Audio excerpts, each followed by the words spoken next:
orillas del Nilo yace muerto un niño y está muriéndose un hombre. Dos muertes separadas por más de 30 siglos y que sin embargo están estrechamente unidas. El niño es un faraón egipcio enterrado con una fortuna inmensa. El hombre, un noble inglés que trata de averiguar dónde está. Su investigación hizo que se disparase la mayor caza de tesoros de la historia y una reacción de muertes en cadena.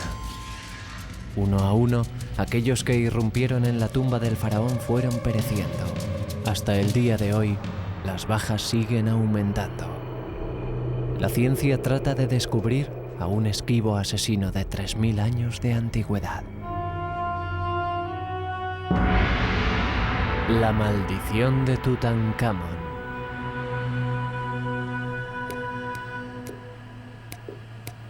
En un hospital de Pensilvania, una joven está muriéndose de hambre. La comida que necesita es oxígeno. Un simple catarro lo ha convertido en un fallo pulmonar. Los doctores están asombrados ante el caso. Sin saberlo, el marido de la paciente tiene la primera pista de su asombrosa enfermedad.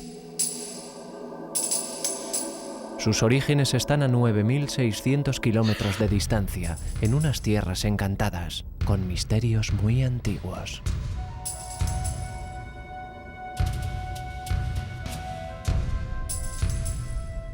Es el Valle de la Muerte. El mausoleo, cincelado en la roca, es el más grande del mundo. 1500 años antes de Cristo colocaron a los faraones de Egipto para que descansaran ahí, en el Valle de la Muerte. Se dice que uno no lo puede llevar consigo, pero ellos sí lo hicieron. Cada faraón fue enterrado con un lote digno de un rey, marfil, ébano y oro. Cada tumba permanecía camuflada en el estéril desierto. Pero cuando los arqueólogos llegaron siglos más tarde, solo encontraron unos huesos secos. Otros habían llegado primero. Hay toda una aldea en Kurna, cerca del Valle de los Reyes, constituida en un 100% por ladrones de tumbas antes y ahora. Cuando no pueden dar con algo, lo falsifican y te lo venden. Cuando encuentran algo, sacan copias y las venden. Esto ha sido así desde que fue enterrado el primer faraón. Esos individuos empezaron todo esto. Para los arqueólogos, el Valle de los Reyes todavía sigue siendo el lugar más rico de la tierra. Sin embargo, antaño creyeron que ya no contenía más secretos. Ciertamente, no una tumba llena de riquezas para un faraón menos importante. Su infancia, al igual que su vida, fue muy breve. A los 8 años subió al trono y se casó. 9 años más tarde, había fallecido. Poco más se sabe. Dejando solo el esqueleto de una vida, sufrió una suerte peor que la muerte. Fue olvidado. 3000 años más tarde, solo un puñado de hombres conocían su nombre: Tutankamón. Uno también era un arqueólogo igualmente oscuro llamado Howard Carter. El otro, el que le apoyaba, era George Edward Stanhope Moline Herbert, quinto conde de Carnarvon. Era el Indiana Jones de su época. Estaba metido en toda clase de aventuras emocionantes y desde luego fue el que pilotó uno de los primeros coches de carreras. Él tomó parte en un rally y sufrió un terrible accidente. Salió despedido del coche. Debido a las heridas recibidas y a la mala salud, desde entonces los médicos le dijeron que no podría volver a pasar los inviernos en el frío y húmedo clima de Inglaterra. Pero en aquellos días, incluso aunque tuvieses un catarro común, si disponías del dinero suficiente, el médico inmediatamente te mandaba a Egipto a recuperarte en ese clima seco. Aquel viaje tuvo como resultado que se uniera a Carter. Así empezó la gran búsqueda para dar con el paradero de la tumba del rey Tut. Un hombre nacido en las clases bajas y un ricolor eran unos socios muy poco probables en lo que los expertos dijeron. Se trataba de un disparo en la oscuridad. Fue un disparo en la oscuridad. Era una época en la que no existían los detectores de metales ni tampoco había sofisticados equipos sonar para mirar los bolsillos y oquedades bajo el suelo o la arena. De modo que fue un disparo en la oscuridad para todo el mundo excepto para Howard Carter. A diferencia de sus predecesores, Carter excavó metódicamente el Valle de los Reyes, metro a metro. Se encontró con áreas y áreas de desilusión. Justo antes de las Navidades de 1921, Carnarvon mandó buscar a Carter para llevarlo al castillo de Highclere y decirle que ya no podía seguir financiando lo que parecía ser un proyecto inútil. Carter le explicó que quedaba muy poco por hacer y le pidió un poco más de tiempo, a lo cual Carnarvon accedió, pero dejó absolutamente claro que se trataba del último aplazamiento.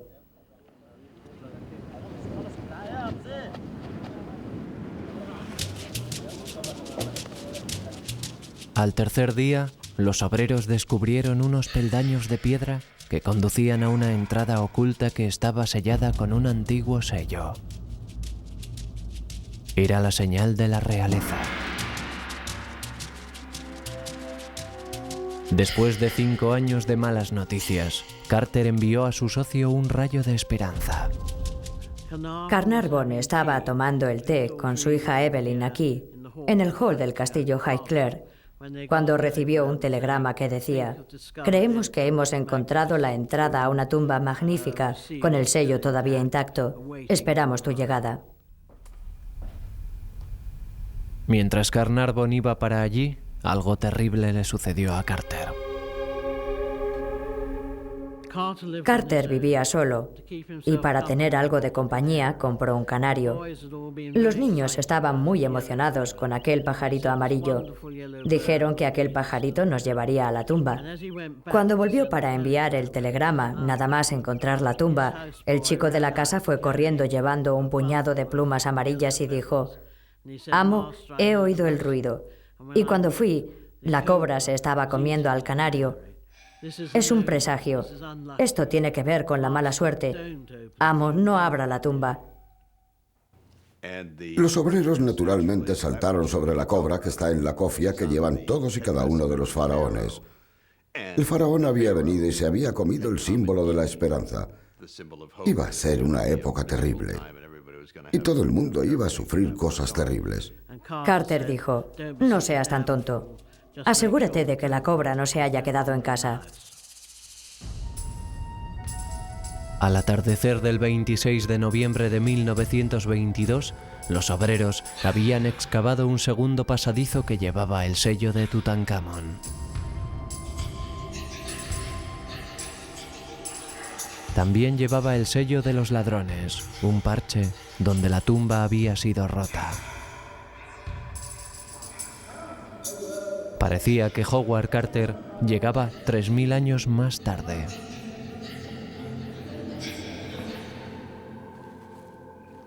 En el pasadizo solo permanecían Lord Carnarvon y su hija, Lady Evelyn Herbert, la asistente de Carter y el propio Carter. Ante él estaba el descubrimiento de su vida o la tumba de sus sueños.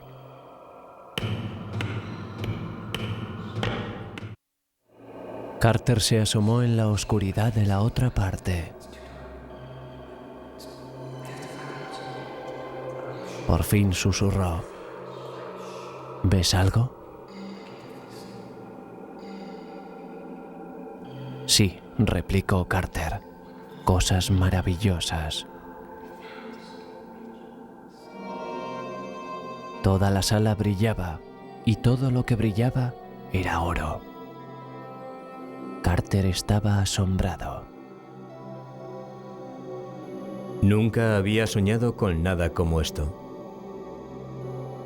Todo un museo lleno de objetos, algunos como jamás se habían visto. Era sobrecogedor. Nunca se había encontrado un faraón tan intacto. La gente había estado buscándoles docenas y docenas de grandes faraones, la gente más rica y más poderosa de toda la historia, en unas condiciones perfectas. Estamos hablando sobre cosas que están viendo ahora y que no se pueden creer que tengan miles de años, que son exactamente lo que tienen. Es tremendo. No se puede pensar en otra excavación tan buena como esta. No puedo pensar en ello.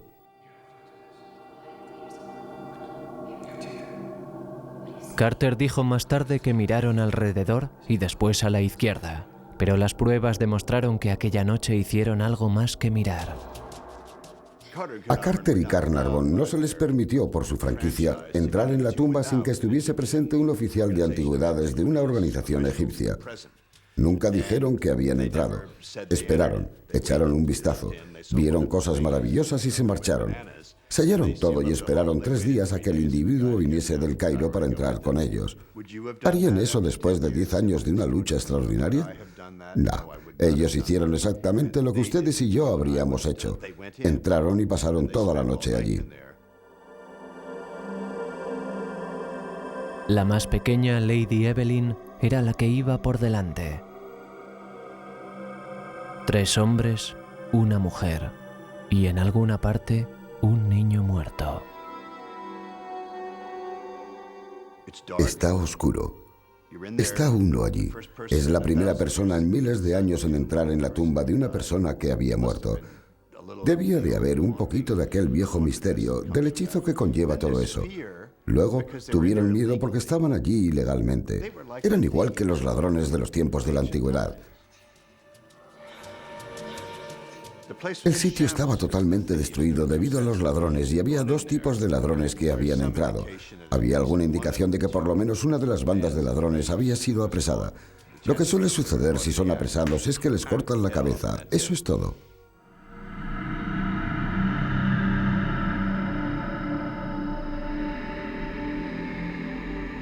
Los descubridores empezaron a contar todo aquello. En total, llegaron a contar 5.000. La tumba de Tutankamón era el mayor descubrimiento de la historia. De la noche a la mañana, Carnarvon, Carter y Tut se convirtieron en celebridades. Tuvieron la sensación de un triunfo y una victoria totales. Se habían reído de ellos, se habían mofado de ellos. Habían sufrido, digamos, una campaña de susurros y habían perdido sus canicas de mármol, ya sabes, pero ahí lo tenían. La tumba de Tut también hizo historia al ser la primera excavación jamás conservada en el nuevo medio conseguido, que era la cinematografía. Este trozo de celuloide ha conservado a los descubridores y a Carter cuando estaba siendo fotografiado por Carnarvon.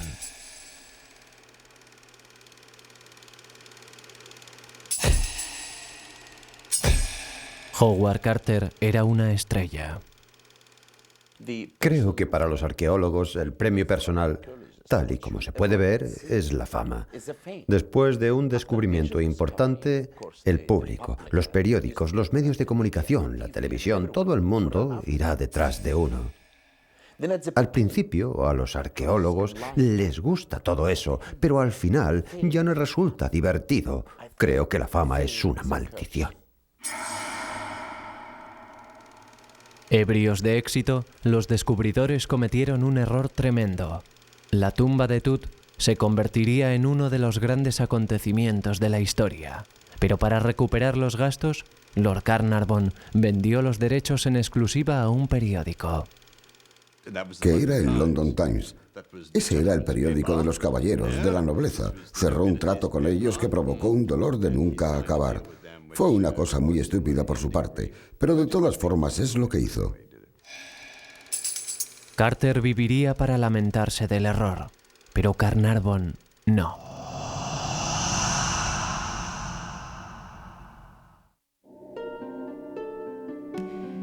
El hombre que había apoyado financieramente la investigación del rey Tut acudió a Egipto la primera vez a causa de su salud, pero esa decisión resultaría ser fatal.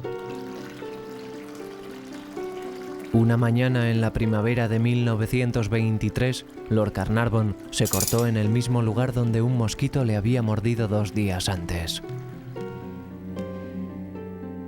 La herida no se curaba. Días más tarde, en un viaje al Cairo, Carnarvon fue presa de la fiebre. Siento decirle que Carnarvon está seriamente enfermo. Su secretario Richard Bethel envió a Howard Carter las malas noticias. La mordedura del mosquito se había infectado. Aquella mordedura infectada se fue extendiendo por todo el cuerpo, envenenándole la sangre. Cuando la fiebre se transformó en escalofríos, la preocupación de Bethel se convirtió en miedo. Avisó a la esposa de Carnarvon en Inglaterra, quien inmediatamente envió a un especialista y voló hasta el Cairo. Pero Carnarvon ya no podía aceptar ninguna ayuda.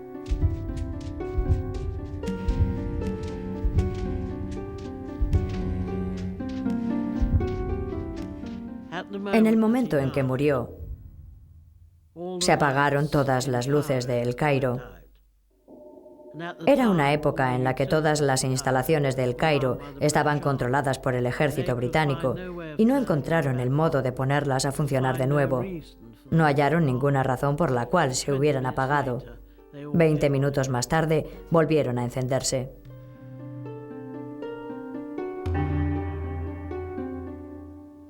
En aquel momento, algo también inexplicable sucedió a más de 3.000 kilómetros de distancia, en Inglaterra. La pequeña Fosterrier de Carnarvon, llamada Susie, estaba dormida en su cesta, en la sala del ama de llaves, en el castillo de Highclere. En el mismo momento en que él fallecía, Susie se sentó en el cesto, aulló y cayó muerta.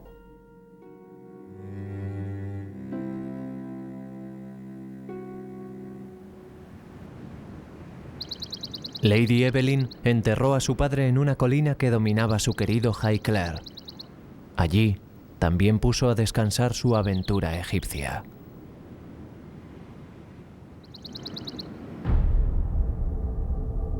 Al igual que el rey cuyos restos habían profanado, el noble inglés no iba a descansar en paz. El cuerpo de Carnarvon estaba apenas frío cuando la prensa mundial nombró al culpable. Inscrito dentro de una tumba, escribió un periodista. Había una maldición que avisaba que mataré a todos aquellos que crucen este dintel. Otro periódico informaba de una maldición que era incluso más extraña y decía exactamente: los que entren en esta tumba sagrada serán pronto visitados por las alas de la muerte. En cuanto a Carnarvon, la muerte se le presentó en forma de alas. No fue la última vez que un intruso iba a morir por causas no naturales.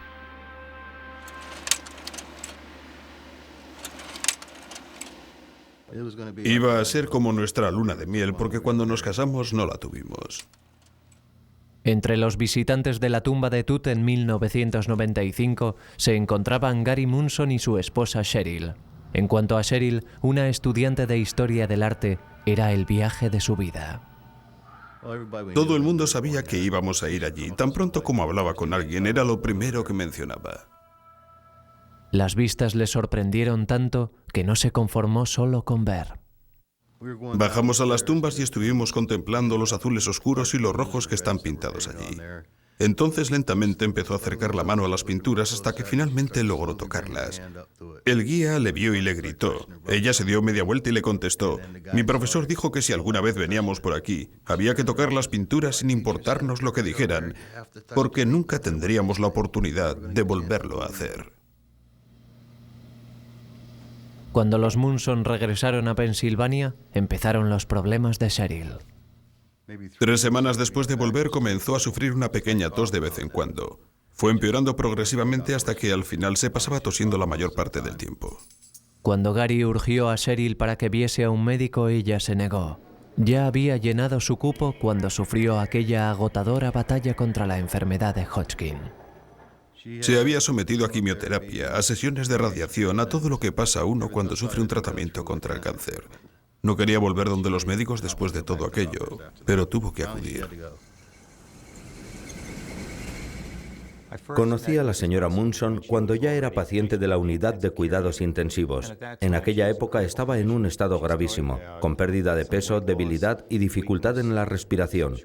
Para cuando fue admitida en el hospital para un examen completo, ya había signos importantes de que la enfermedad se había afincado en ella. Los 2 pulmones estaban afectados. Sospecharon que podría tratarse otra vez de la reacción de la enfermedad de Hodgkin, porque los síntomas eran parecidos. Pero después de un día o dos desestimaron aquello y pensaron que algo estaba ocurriendo en sus pulmones. Nunca tuvieron oportunidad de averiguarlo porque se desplazaba muy rápido. Decidieron que tendrían que llevar a cabo una biopsia. A partir de las secreciones producidas por los pulmones y de los propios pulmones, pudimos identificar un hongo, el Aspergillus niger, una especie de musgo. Era muy probable que aquello fuese el hecho que había precipitado su enfermedad. Las esporas microscópicas del hongo se inhalan demasiado fácilmente. Los cuerpos sanos las resisten, pero el sistema inmunológico de Cheryl estaba viciado debido a su batalla contra la enfermedad de Hodgkin. Las esporas invadieron célula tras célula, las cuales estaban indefensas, destruyéndolas una a una. Cheryl Munson se estaba muriendo por falta de oxígeno.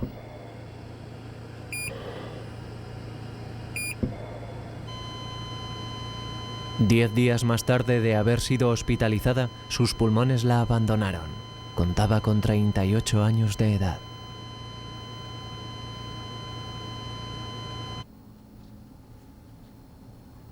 El caso no se cerró por completo. El misterio estaba en el escenario del crimen. ¿Dónde se había encontrado Cheryl Munson con su asesino?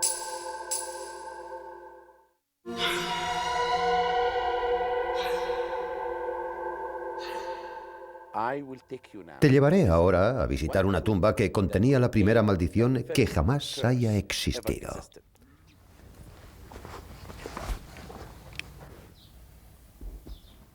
Es la tumba de Jesse. Se remonta a unos 4000 años. Tiene una inscripción en la entrada de la tumba que es una maldición muy interesante. Desde los faraones a los campesinos, los egipcios conservaban sus tumbas con hechizos y maldiciones. En cuanto cualquier persona entre en esta tumba, David Silverman es un profesor de egiptología en la Universidad de Pensilvania. Ha traducido docenas de antiguas maldiciones, incluida la vieja maldición de 4000 años de antigüedad de Jesse. La maldición es una prohibición para cualquiera que se acerque a la tumba habiendo comido cierta clase de alimentos que estaban prohibidos, como por ejemplo el cerdo y el pescado. Algo impuro relacionado con el alma. O tras haber cometido un acto sexual impuro, en este caso un adulterio. Él hacía el amor frecuentemente con todas las mujeres. Si así ocurría, entonces el individuo podría ser castigado en esta vida o en la vida futura. Por consiguiente, sería juzgado delante del gran Dios. Para el profesor Silverman, no toda maldición es académica. Recibí la llamada de un médico que me contó una historia muy interesante y desgraciada de una mujer que había acudido a Egipto con su marido y había entrado en la tumba del rey Tut. Todo aquello fue la causa de la incubación de un hongo. En aquella época éramos conscientes de que habíamos aislado al Aspergillus niger de las pruebas que habíamos tomado de la señora Munson. También éramos conscientes de su viaje. Tuvo que haber cogido algo allí.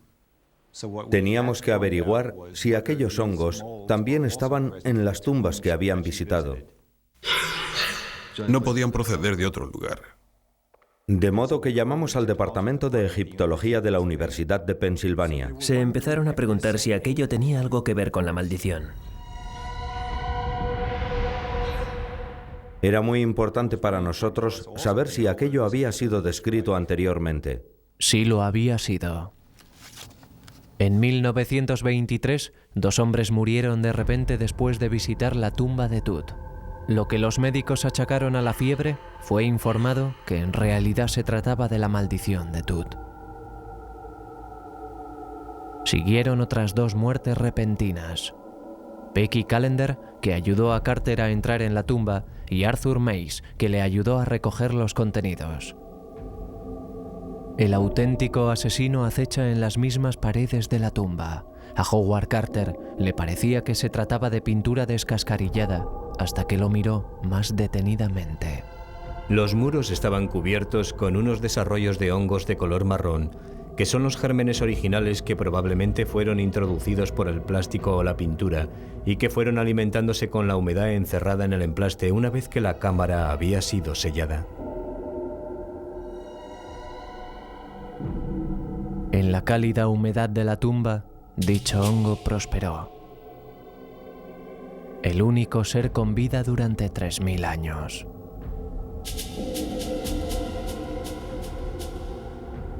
En cuanto Cheryl Munson llegó con un sistema inmunológico debilitado, fue una huésped ideal para el hongo.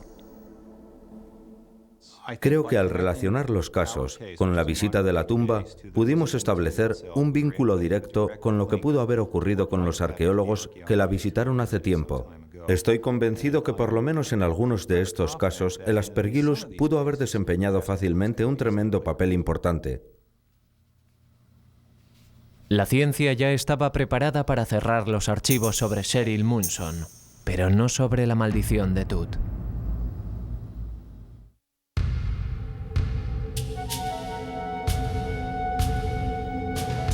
El 11 de noviembre de 1925, en el Valle de los Reyes de Egipto, un muchacho que había muerto 1000 años antes que Cristo iba a resucitar.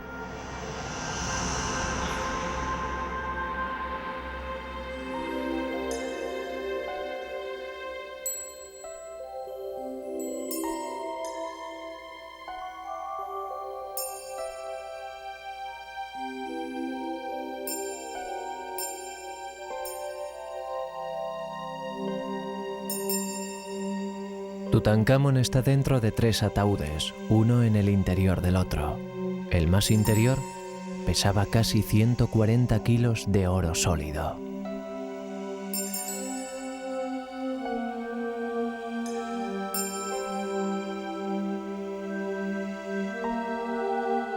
Dentro del ataúd de oro hay un objeto que incluso quita la respiración. La misma momia adornada con una sorprendente máscara mortuoria del rey muerto.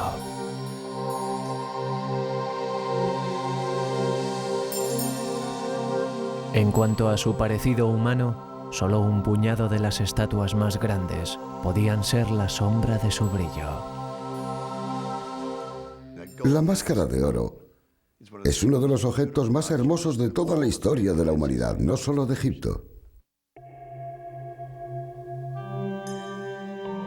El cuerpo de Tutankamón yacía debajo de 13 capas de lino. A medida que Howard Carter las fue quitando, descubrió los preciosos amuletos que estaban ocultos en su interior para alejar al mal. Al cabo de los siglos, las resinas y los aceites utilizados para momificar el cuerpo se habían convertido en cola. Para recuperar los amuletos, Carter realizó una operación radical. Partió el cuerpo.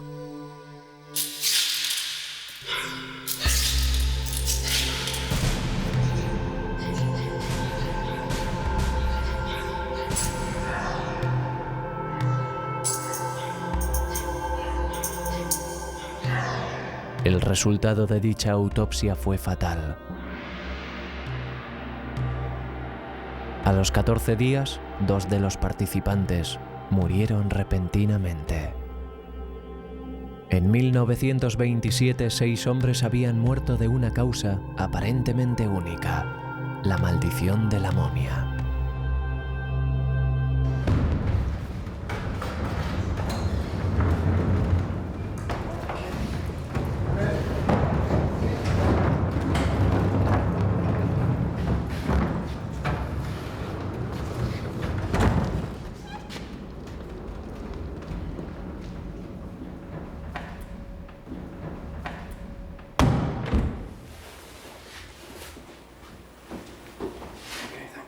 Realmente se trata de una máscara muy bien conservada. Todavía se pueden ver las pestañas de cobre alrededor de los ojos hechos de piedra.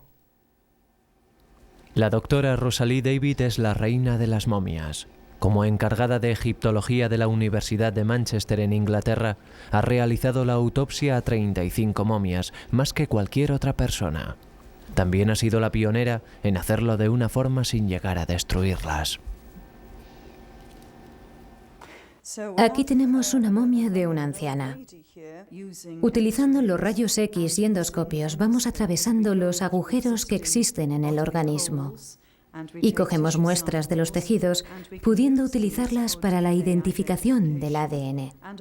También esperamos que en el futuro sea posible detectar bacterias virales en el ADN de las momias, de manera que es un método mucho mejor de trabajo. El endoscopio permite que la doctora David examine el cuerpo sin tener tan siquiera que destaparlo con total seguridad. Trabajar con una momia puede resultar complicado, tanto para el que lo realiza como para la momia, porque el que lo hace podría inhalar esporas del polvo de la momia. Y a la inversa, el operador podría depositar bacterias o humedad dentro de la superficie de la momia, provocando así su descomposición. Aunque muerta hace miles de años, una momia sigue estando viva con bacterias, algunas inofensivas y otras mortales.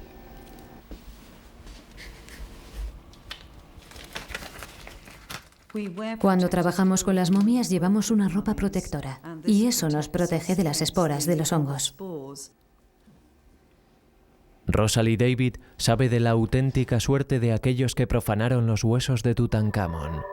La autopsia llevada sin ninguna precaución desató un asesino invisible. En los años pasados, los que llevaban a cabo la operación no se ponían ninguna ropa protectora, simplemente llevaban la ropa de diario, de modo que pudo haber un intercambio dañino entre el que llevaba a cabo la operación y la momia. El polvo de la momia, ese fue el peligro del ataúd de Tut. Sin embargo, hace 70 años el mundo se quedó boquiabierto por un embrujo que advertía de la muerte que aparecía con alas.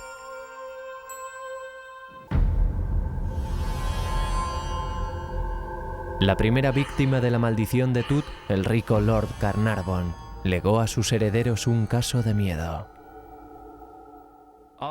Después de la muerte de mi bisabuelo, obviamente mi abuelo heredó Highclere. Mi padre estaba muy preocupado sobre la maldición del rey Tut y en realidad no permitía que el nombre de Tutankamón fuera nombrado en el castillo.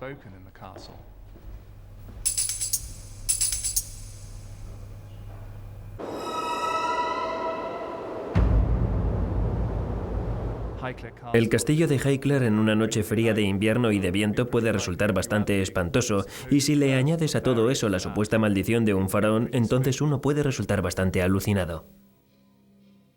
Después de morir mi abuelo tuvimos que llevar a cabo un inventario con todo lo del castillo. Naturalmente, al ser un sitio tan grande llevó bastante tiempo, pero por fin se pudo completar. Cuando la familia estaba reunida en el castillo junto al mayordomo de mi abuelo, Robert Taylor, que fue uno de los grandes mayordomos británicos, mi padre se dirigió a él y le dijo: «Bueno, gracias a Dios que ya ha pasado todo, Robert». Robert se dirigió a mi padre y le dijo: «Bueno, señor, todo excepto lo egipcio». Como pueden imaginarse, toda la familia se quedó totalmente sorprendida ante dicho comentario. Dijimos: «Bueno, ¿de qué cosas egipcias se trata, Robert?». Él respondió: «Bueno, si me siguen, les conduciré a los armarios secretos».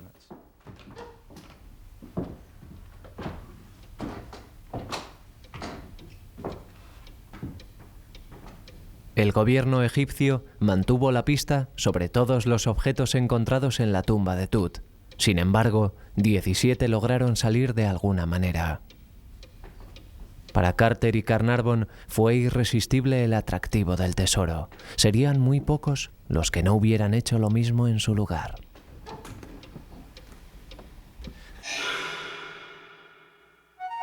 El hombre que descubrió la tumba de Tut fue el primero de los pocos en escapar de su maldición. Cuando realizó el mayor descubrimiento de la arqueología, Howard Carter tenía el mundo a sus pies. Fue entonces cuando tropezó. Hubo tormentas de polvo. Su buen amigo Carnarvon estaba muerto. Él estaba sufriendo una gran presión por parte de los egipcios, una enorme presión por parte de la prensa que no estaba consiguiendo la historia. Tenía un pequeño sitio donde trabajar. Se estaba volviendo loco y su salud estaba muy débil. De todas maneras, era un individuo muy temperamental. Llegó un momento en que Howard Carter no pudo aguantarlo más y sucumbió. Obsesionado con el acceso de lo que creía ser su tumba, Carter dejó a todo el mundo fuera, incluidos a los egipcios. Eso fue realmente un gran error, porque si un extranjero está trabajando en un país, ha de saber que es un invitado. Si eres un invitado, has de respetar a la gente con la que estás trabajando. Cuando cometió ese gran error de colocar una enorme puerta de hierro y cerrarla, era como si los ingleses se hubiesen adueñado de todo lo que los egipcios poseían, lo cual era verdad. Se volvieron locos y le echaron fuera.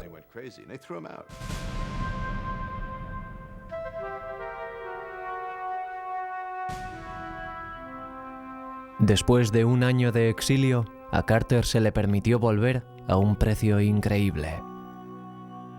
Debía ceder ante su reclamación sobre el tesoro de Tut.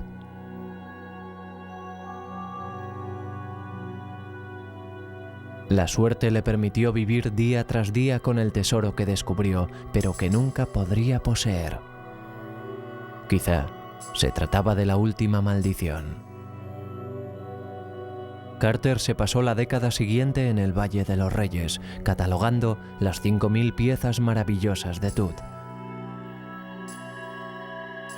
El 2 de marzo de 1939, a los 65 años, murió de causas naturales.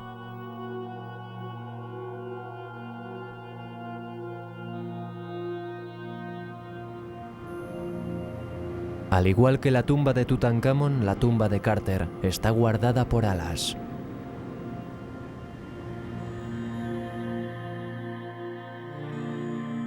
Antes de morir, Carter hizo algunas enmiendas con Tut. Los huesos del faraón fueron colocados otra vez juntos y se pusieron a descansar en su tumba. Descansaría en paz. En una tragedia de reacciones en cadena, su maldición reclamó 5 víctimas más. La primera, la señora Carnarvon, murió de repente de mordedura de un insecto, exactamente igual que su esposo. Luego Richard Bethel, el secretario de Lord Carnarvon, murió misteriosamente mientras dormía.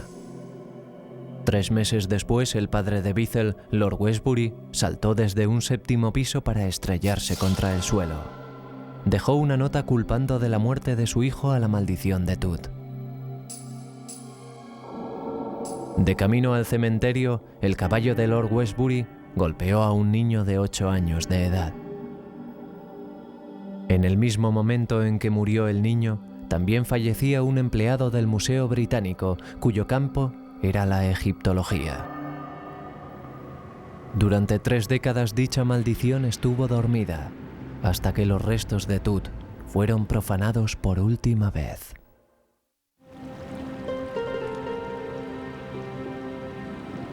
Cerca de las orillas del Nilo, el faraón Tutankamón fue enterrado con 5.000 pertenencias de un gran valor.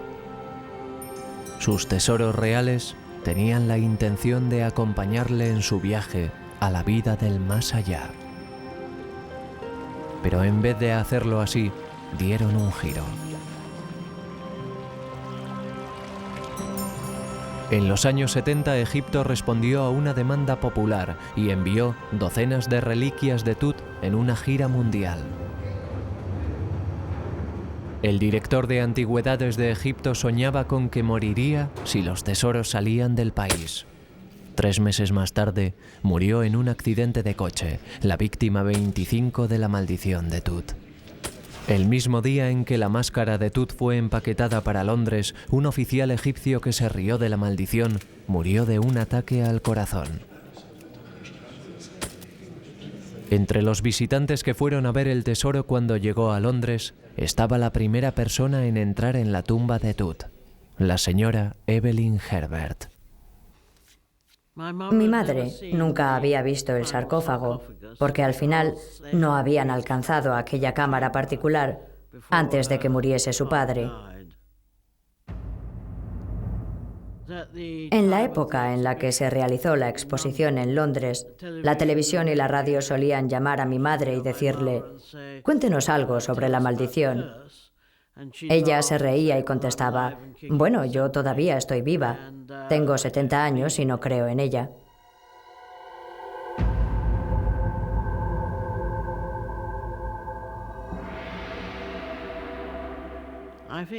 Fue una época muy emocionante, posiblemente traumática y estresante, porque ella veía las cosas y cayó en la cuenta de que su padre nunca lo había visto después de todos los años de tanto esfuerzo. Un día, cuando salía del museo, posiblemente en su quinta visita, sufrió un ataque importante y quedó paralizada a partir de entonces. Pero naturalmente pudo haber sido una coincidencia provocada por el estrés y el trauma. Las coincidencias han logrado explicar la mayor parte de todas las víctimas de la maldición de Tut. Para explicar el resto, la ciencia volvió para hacer un examen desde mucho más cerca. En cualquiera de las inscripciones que existen en la tumba no hay ninguna que pueda ser considerada como maldición. De manera que lo que tendríamos que considerar, por lo menos como egiptólogo, es que fue una maldición egipcia antigua, pero es algo que no se da en la tumba del rey Tut. La así llamada maldición fue provocada por su primera víctima, cuando Lord Carnarvon concedió la información sobre la tumba de Tut únicamente al London Times.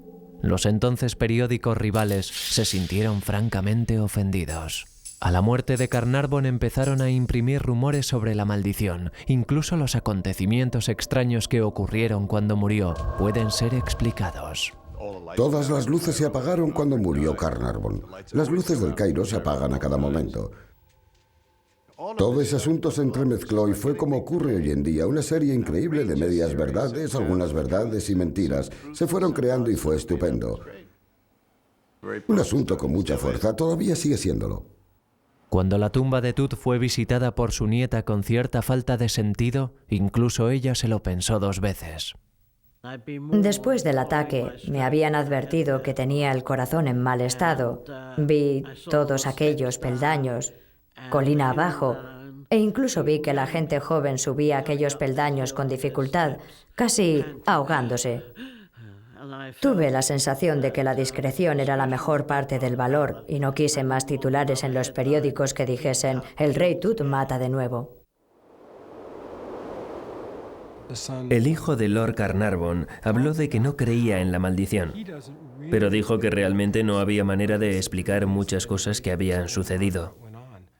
Eso es lo que ha mantenido viva la maldición. Los accidentes pueden ocurrir, como de hecho ocurren muchas veces. Accidentes como este. Estaba excavando en mi primera época en un lugar del Delta. En el primer año y el mismo día que coloqué los artefactos dentro del museo, alguno me llamó y me dijo: «Tu tía ha muerto». Al año siguiente, el mismo día dijeron: «Tu tía ha muerto». Al tercer año, murió mi primo. Cualquiera que vea eso hablaría de la maldición. Ya sabes, incluso cuando descubrí una hermosa tumba llena de estatuas. Aquellas estatuas eran increíbles. Increíbles. Fui el primero en verlas. Al día siguiente tuvo lugar un terremoto en el Cairo.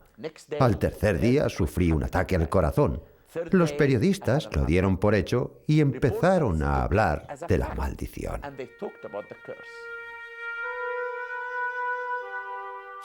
Aunque intentes matarlo, es como el ave fénix, vuelve a surgir una y otra vez.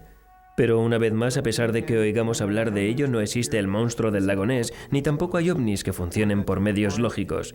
Sin embargo, seguimos creyendo en ellos, ¿no es así? Como responsable de la exposición de Tutankamón en la gira norteamericana, Thomas Hobbins se encontró una noche cara a cara con el faraón maldito. Me acerqué, cogí aquella cosa en mis manos y la levanté del pedestal. Estaba contemplando 18 centímetros delante de aquellos ojos realmente preciosos. Me giré a izquierda y derecha. No había nadie alrededor y le di un gran beso justo en los labios. Le voy a decir algo, aquella maldición salió de mí. Yo quedaba limpio, me encuentro bien.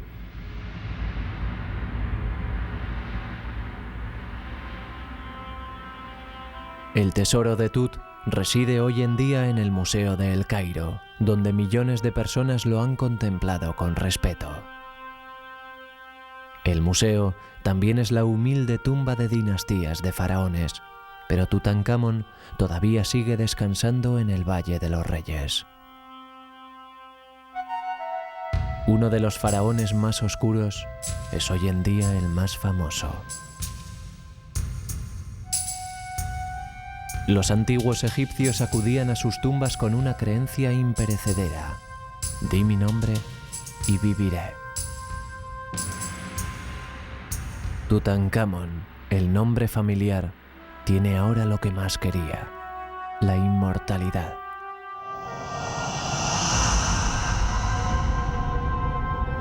Se la debe a los hombres que encontraron su tumba.